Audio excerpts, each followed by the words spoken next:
Welcome to student dictation. Dictation 5 second बाद शुरू होगा। Ready start. पड़ोसी देश नेपाल ने इन दिनों भारत के खिलाफ जिस तरह से उग्र मोर्चा खोल रखा है वह हैरान करने वाला है। ज़्यादा तकलीफ़ देह बात इसलिए है कि भारत और नेपाल के संबंध सदियों से रहे हैं और दोनों देश बड़े छोटे भाई की तरह रहते आए हैं। लेकिन हाल के घटनाक्रम बता रहे हैं कि भाइयों का यह रिश्ता आने वाले वक्त में शायद ही बना रह पाए। नेपाल ने भी उसी तरह के विवाद खड़े करने शुरू कर दिए हैं जैसे चीन और पाकिस्तान करते रहे हैं। चीन के सीमा विवाद की देखा-देखी दुनिया के एकमात्र पूर्व हिंदू राष्ट्र ने भी अब उन कुछ इलाकों को लेकर दावे करने शुरू कर दिए हैं जो भारत के क्षेत्र में हैं। मामला अब इतना ज़्यादा बढ़ चुका है कि नेपाल ने देश का नया राजनीतिक और प्रशासनिक नक्शा मंजूरी के लिए संसद में पेश कर दिया है। इस नए नक्शे में काला पानी, लिपियाथुरा और लिपुलेख को नेपाल को अपना हिस्सा बताया गया है। जाहिर है भारत के सामने मुश्किलें कम नहीं हैं।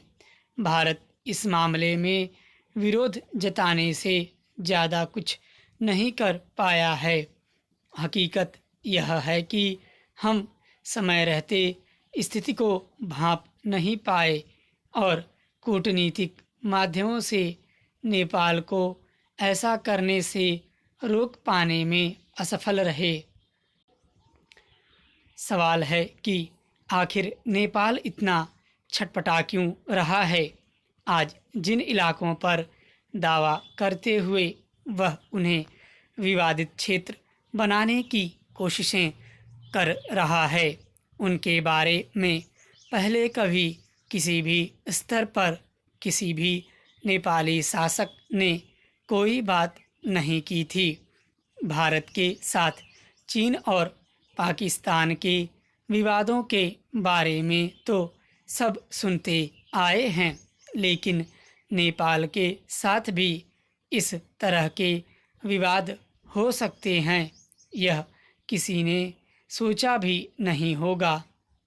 अगर इतिहास की गहराइयों में जाएं तो पाएंगे कि इनमें से कोई भी इलाका ऐसा नहीं है जो इस वक्त आधिकारिक रूप से नेपाल के कब्जे में हो।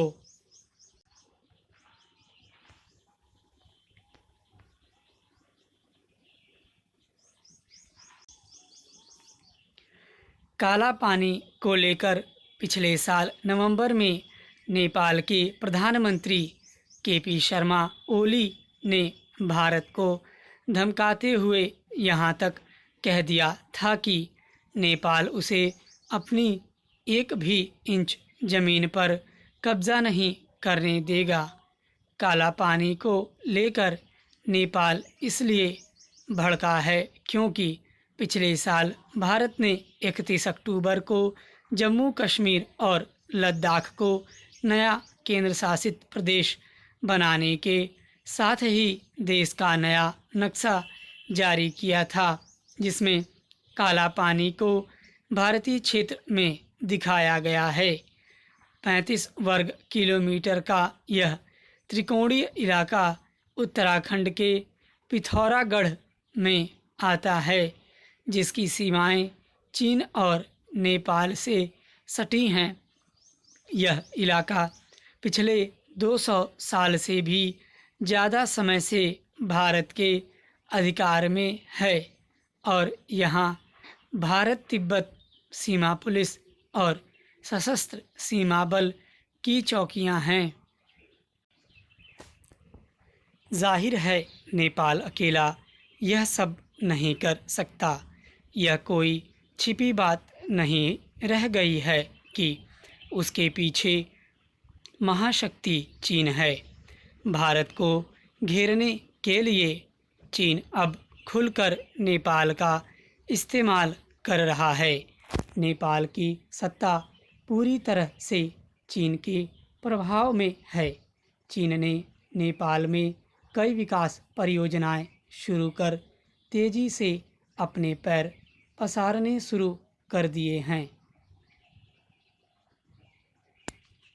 नेपाल की तरह ही श्रीलंका, बांग्लादेश और मालदीव जैसे देशों पर चीन का गहरा प्रभाव है।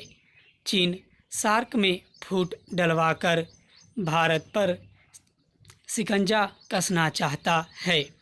ऐसे में भारत को प्रभावशाली कूटनीति से ही नेपाल और चीन को काबू करना होगा। स्टॉप।